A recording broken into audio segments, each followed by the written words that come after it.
So I think 2021 has been a really good year for the Yeezy brand. We got some new stuff like the Knit Runner, a bunch of foam runners. Everybody loves the Yeezy slides now. Some more 500s. And they just re-released the very first 350 V2, which was the Beluga in a 3M detailed version. But there's one shoe that just came out, a brand new Yeezy model that I don't technically hate it, but there's certain things about it that I really, really hate.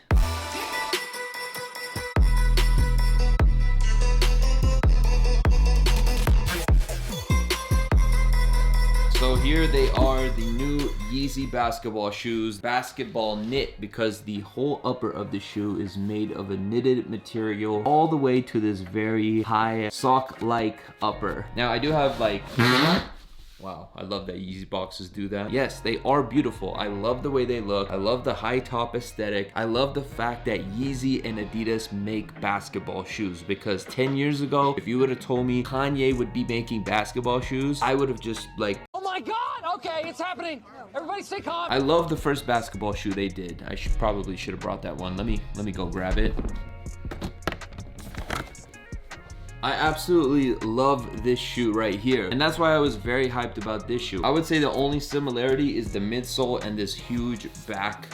I don't even know what to call that. Okay, so obviously the first red flag with the shoe for me was the price point. $300 retail. And I entered the confirm app because honestly, I didn't think I was gonna win. Got these in the mail, I unboxed them, and okay, basically, I'm just gonna get to the point. These shoes were impossible to put on. Like literally, it took me legit 20 minutes to get them on my foot. I'm not even over exaggerating. There's not only padding here on the actual like sock liner, which you probably can't see, but there's like so much padding right here, which could be a good thing once you get your foot in the shoe, because that's what's important with basketball shoes, is getting that lockdown right there on your heel so you don't roll your ankle. But what's the point of that if you can't get the shoe on? Now, I'm not gonna actually put these on right now because I don't want to break a sweat, but I did a few days ago when my boys were over and they actually filmed me trying to put them on. If you follow me on Instagram or TikTok, you've already seen the footage, but I'm gonna roll it right here because we filmed it on the phone.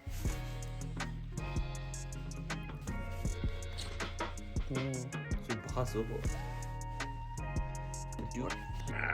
Be careful, fam, don't tweak your ankle. What is this? I can't put it on. It has hella padding inside, bro. I can't put it on. Bro, what the hell? I can't get, I literally cannot get right here. Put 30 hours later. I got it. Almost there. I feel it. Bro, no, I can't put it on. Literally, I can't put it on.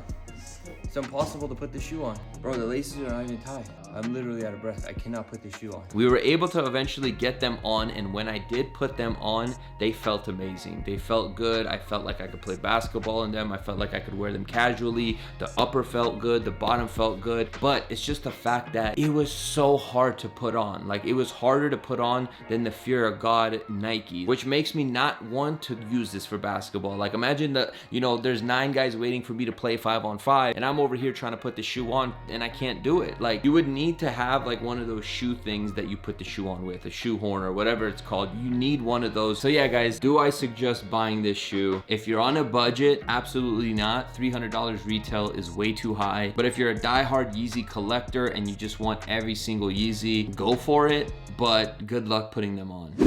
All right, so I have figured out what I want to do for the rest of this video, because we're talking about a sneaker that I regretted purchasing. So I'm going to show you guys 4 other sneakers that I regret purchasing in 2021. Now, typically when you get a Fragment Nike collaboration, you're expecting something insane. Once I got them in hand, I realized that this shoe was probably the worst put together sneaker that Fragment has ever done. Fragment Dunk Highs. This is actually Mina's pair, which is an actual good pair, but the pair that I had a few months back, horrible quality control. I'm talking stitching wasn't aligned with the midsole. The stitching was literally stitched over the rubber on the midsole. So many factory flaws. I hope I can find the footage from a past video, but literally it was the worst put together shoe. Quality was so bad. I think that Nike just expected the shoe to do well because it had the Fragment stamp, but as a real sneakerhead like you and I are, we know when a shoe is just finessed, and this shoe right here was finessed. Even the Fragment stamp, actually, now that I look at her pair now, like it has like a bunch bunch of like dirty little marks on it. So yeah, this has to be the worst collaboration of 2021 quality wise.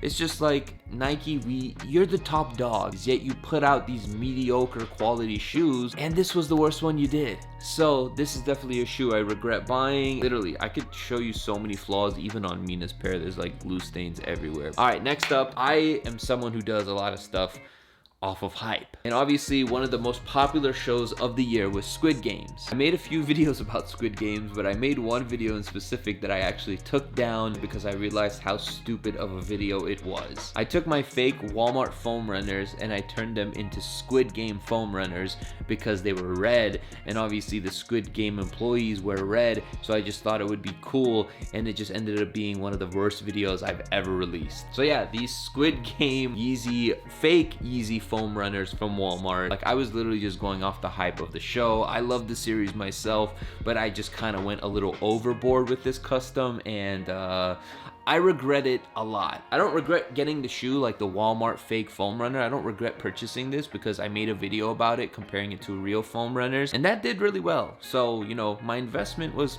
a smart one. But now that I've customized them, can't really do anything with this. Now, I would never wear them regardless, but can't really even use these for a future video or anything like that, which makes them pointless to my collection or to my life. So yeah, I really regret doing that to this shoe, and I don't regret buying them, like I said, but I definitely regret destroying them. All right, next up we have a Jordan. I'll be honest, a lot of people don't like this shoe, but I love this shoe, and I'm talking about the AJKO 1. I've always appreciated the AJKO because it was the first like Jordan 1 that I actually had. They brought them back and I was like, yo, I need those. It's the AJKO. I was able to get them from retail. Once I actually bought them and I put them in my sneaker wall, I only wore them once and I haven't touched them since. And the reason for that is because I didn't remind myself when I was buying these that I got the OG Chicagos, I got the off-white Chicagos. We even got the trophy rooms, which is basically a Chicago. So what's the point of having this shoe right here, which is probably the worst version of a Chicago Jordan 1, when I have all those other ones which are amazing? Like, if I were to pick which one I wanted to wear, I would choose those ones over this one. And I know I shouldn't be a hype beast and pick the more hyped versions of it. I should go with what I love, which I do love this shoe, but I just know deep down inside I'd rather wear the original Chicago Jordan 1 over the AJKO Jordan 1. So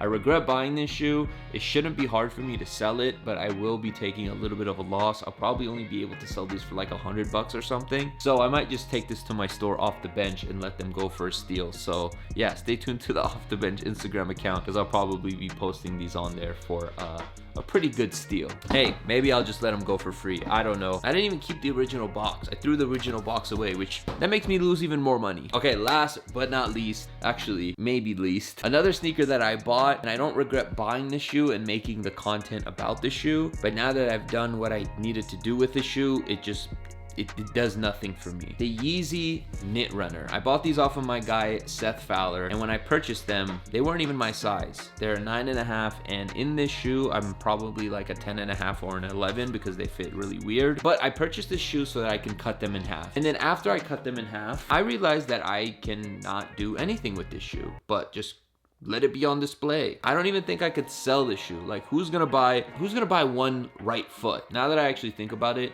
there might be someone out there in the world who could use just the right shoe. I know there's people who only wear one shoe. So if anybody needs this shoe, I will give it to you for free. I will literally send this to you for free. Just message me on Instagram and obviously prove to me that you're someone who only wears one shoe. Obviously there's people out there who have disabilities and whatnot and they can only wear one shoe. I'll probably hold on to this shoe because this is something that I could like cool, you know, display it on my shelf and whatnot. But if somebody wants this right shoe, please let me know. I will send them to you. But yeah, basically I regret getting this shoe because like I can't do anything with it now. Like I can't even wear it or enjoy it. I made my video, which again, it did really well. I was able to make my money back on the shoe that I purchased from Seth, but it's just been sitting in my studio for the past couple months, and I don't know who to give it to or what to do with them. So yeah. All right, so that is the 5 sneakers that I regret buying for this year. I love making these videos because it makes me realize how dumb I am sometimes when it comes to sneaker purchases. But again, my life revolves around sneakers and content creation around sneakers. So at the end of the day, any shoe I buy, I'm able to kind of make my money back with the content here on YouTube. So I am grateful for that. But it's just funny to look back at certain things and realize that some of my purchases aren't the smartest. Anyway, guys, I'm gonna wrap it up here. I hope you guys enjoyed this video. I will be dropping my top 10 sneakers of 2021 video very soon, so stay tuned for that. I'm gonna be doing it alongside Mina like we did last year because you guys love that concept. Everybody, I hope you guys have a happy holidays, and I will see you guys on the next one.